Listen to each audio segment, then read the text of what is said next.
Yeah. Lights, camera, and action. All right. Now, just what if you just close your eyes and recall your favorite scene from a film? What do you see? Maybe it's the shimmering lights of the city on a wet pavement. Maybe it's just the way a single tear rolled down an actor's cheek. If you remember these scenes and you can recall it till now, that is the magic of cinematography.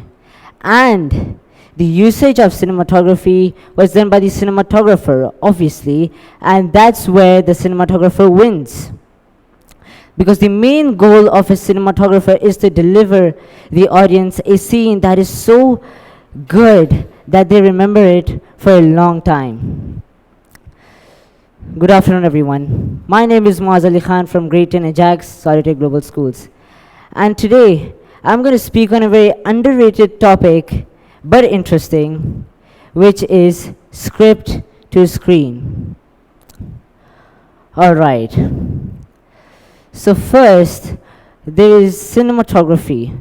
There are multiple names for cinematography, but the first one is the art of motion picture photography. But that name, it's just like saying a chef's job is to heat food, which obviously isn't. There is so much in cinematography. There is first thing, the main thing is choices. A cinematographer chooses the lights, frame, movements, locations, even in the scripts. So there is so much to cinematography, as you can see.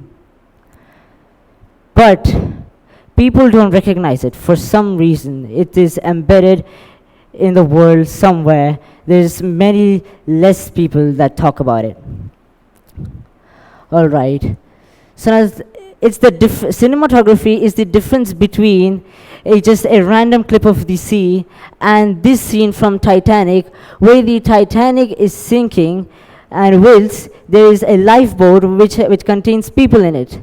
Now, it is supposed to be a negative scene, and it is, but there is the reflection of the sky and the ship on the seabed. Now, notice how beautifully and how perfectly, how detailed the scene is.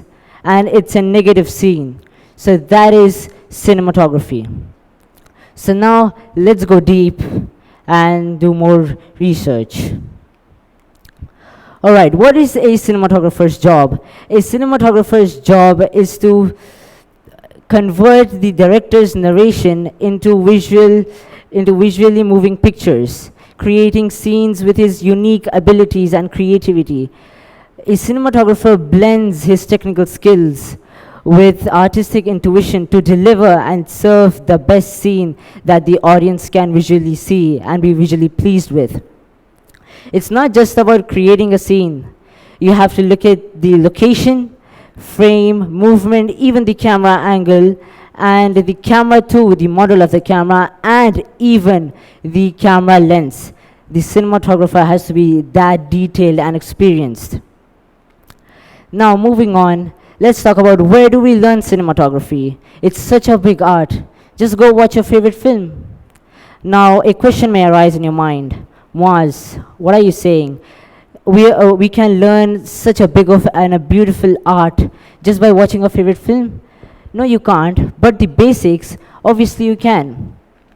Now go to your home, watch your favorite film. Don't just watch it, observe it very keenly. Observe the scene, observe what the scene is about, observe the objective of the scene. Observe the music that is playing in the background. If it's an emotional scene, obviously there will be a soft, very elegant music playing in the background. And if it's an action scene, there is obviously very much a camera movement. There are going to be multiple camera movements, cuts, intensity, pressure. There's going to be so much of things that you can notice if you just observe it. And you just realize, oh my days, I was missing out on so much. I was just watching it and not observing. I could have learned so much just by watching my favorite film and watching my favorite scenes. Now, how can we bring a film to life? How do we make a film? There are three main procedures. First is pre-production, then there is production, then there is post-production. In pre-production, there is making of scripts, title, casting, and taking permissions from the government if you're shooting on a public location. And just deciding the visual style, how we're going to take the first shot, second shot. They're going to visually memorize it and create it with their creativity. Then comes the production, the main thing, the actual shooting, where there are actors on the set, there is a whole crew on the set, there are schedules made for particular people, for the actors, and for different kinds of people. And there, the cinematographer works closely with the director and just creates mesmerizing sequences. Then, finally, comes the post-production. In post-production, there is editing, color grading, creating additional music and background scores to add into the film as an element. And then there is distributors, contracts. Then finally, there's the premiere. Then the audience can watch the film and enjoy. All right. Now notice the picture of this. This represents, now this is a topic called framing what you see in the shot. Now look at this. Look at the position of the character. This is the classic movie called Matrix. Many of you might know it. Now this character's name is Neo, and he's stopping bullets by his bare hands. Now, if we go through cinematography, this is defined as if the character's position changes the story, you know. If the character is standing in the middle, in front of the camera, in the middle of the shot, that means the character is very confident, powerful, and you know, he's in charge. So that is exactly what is going on. Now notice the background is partially blurred out, so you know, you can just see the character and you know, be pleased with it. And you can see that how powerful he is. He's stopping bullets from his bare hands, and he's in the middle. So that's what defines it. Now, my favorite and also the cinematographer's favorite topic, light. Muaz, are you serious? Light is the favorite topic of you and cinematographers? Yes. You know why? Light can speak without any words. It is such a beautiful language that you can just define a scene just by light. Even if you mute a scene and it is defined beautifully, very perfectly in detail, by light, by just light, you can be very visually pleased. All right, so there are different kinds of specific lights for specific situations. For example, if there's a harsh light in the scene, on the character or in the background, that means that the character is menacing, he's powerful, he's the man in charge, he's the man that you listen to, he's the big man. And if there's a soft light, that means the character is vulnerable. He or she is stubborn, hesitant a little. And if there is a golden light has so many varieties that you can use in. You can use it in dancing sequences, you can use it in action sequences, you can use it in mostly anything. Like there are so many scenes that you can see golden light, but mostly golden light is used in nostalgic scenes where the character is experiencing nostalgia or the audience must feel nostalgic. All right. Now, this is the movie Godfather. The director of the film, Gordon Willis, hid Marlon Brando's eyes in shadow. He casted a shadow on him. Why? Why, you may ask? As you notice, there is a shadow cast in his eyes. That makes him look powerful, unreadable, mysterious, dark, like he is the big man. You can't decide if he's the antagonist or the protagonist. He is made in such a way. Most people can't understand him. That's the character that the director and the cinematographer has created just by the usage of light. That's the power that the light can use, and that's why it's the most powerful language in cinematography. Now, moving on, camera movement, how the story breathes. In an action film, obviously, so many of you have watched action movies and so many of you love action movies. Me too, I love action movies. Whenever you see an action scene, a fighting sequence where two of the characters are in a fighting sequence, they both just are angry at each other, they're furious. Do you see the camera still on a tripod?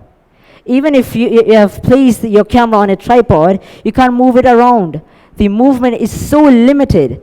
That is the reason people use and the directors use handheld cameras. Handheld cameras can make you feel the action.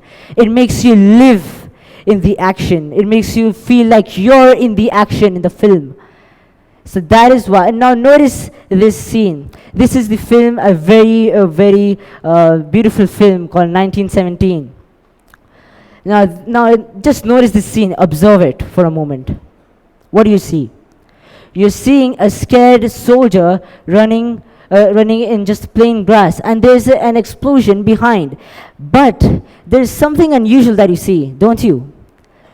The other soldiers, majority of the soldiers are running another way, and he's running towards the camera. Why? All right, now let me do a brief breakdown of this scene. In this film and in this scene, he's running to his colonel to pass on some sensitive information coming from the high command. Now he's scared because he can't find the colonel, and now his country and his border is in danger. And now, as you may see, it's not obviously a tripod because he's running. And he's not that fast to run as fast as a car. So obviously they're using a cameraman. And look at his expression, the actor's expression, how it defines the scene. And when there's breathing, stumbling, falling off, screaming, so much more in the scene just because of a handheld camera.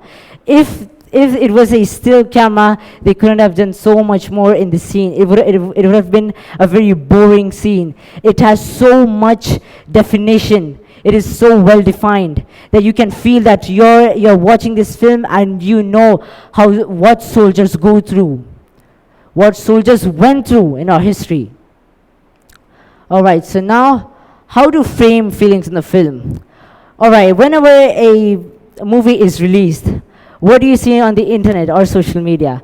You see the reviews of people passing on. You sometimes see negative comments that the actors have not performed very well, that sometimes it's the actors have performed very well and they praise them.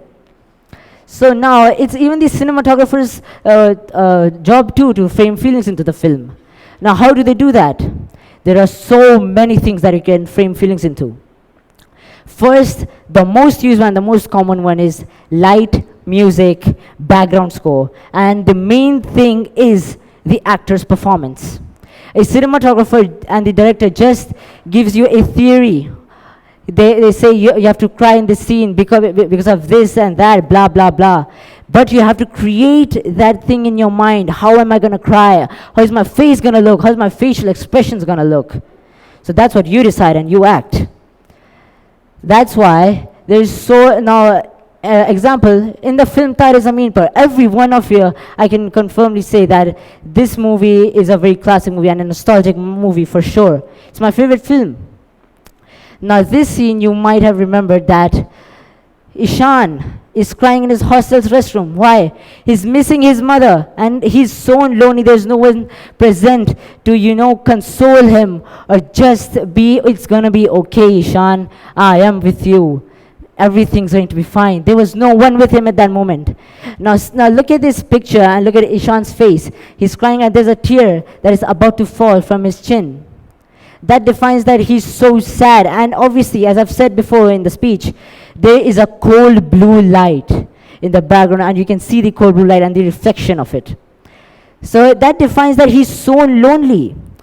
And he's in a very uncomfortable position. He's not in a comfortable position. As you can see, he's in his hostel's restroom.